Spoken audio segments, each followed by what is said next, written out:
إذا كنت تشاهد فيديوهاتنا لأول مرة، فلا تنسى الضغط على زر الاشتراك والتفعيل للجرس، وشكرا. سفيان أمراط يريد مانشستر يونايتد، الضوء الأخضر قد وصل بالفعل.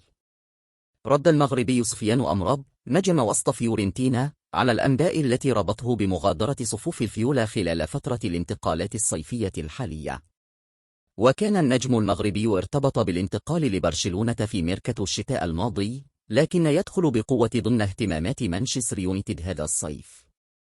وقال أمراط في تصريح نقله فابريزيو رومانو خبير الانتقالات عبر حسابه الرسمي بموقع تويتر: لا أعرف ما إذا كنت سأغادر، ربما أبقى في فيورنتينا.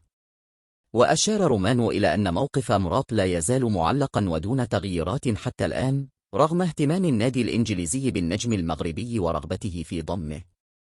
وشدد على أن المحادثات مستمرة حتى الآن من جانب اللاعب، موضحا في الوقت ذاته أنه لم يتم تقديم أي عروض حتى الآن من مانشستر يونايتد إلى فيورنتينا.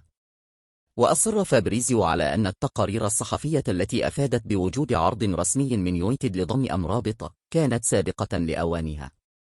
مدرب سيدات المغرب: لا نخشى كولومبيا.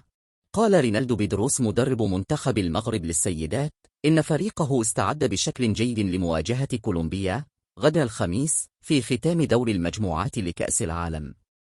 واستهل منتخب المغرب مونديال السيدات بالخسارة من 0-6 أمام ألمانيا قبل الفوز على كوريا الجنوبية بهدف نظيف.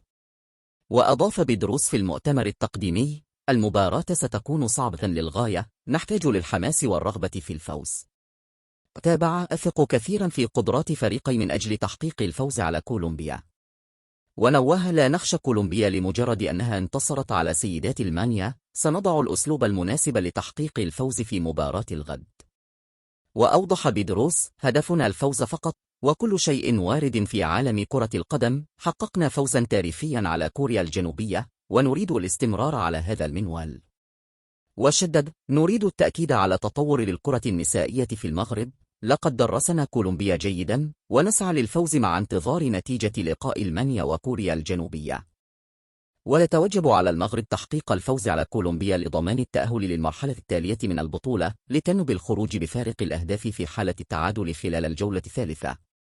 من المقرر أن تقام مباراة المغرب ضد كولومبيا يوم الخميس 3 غشت 2023 على الساعة 11:10 قبل الظهر بتوقيت المغرب.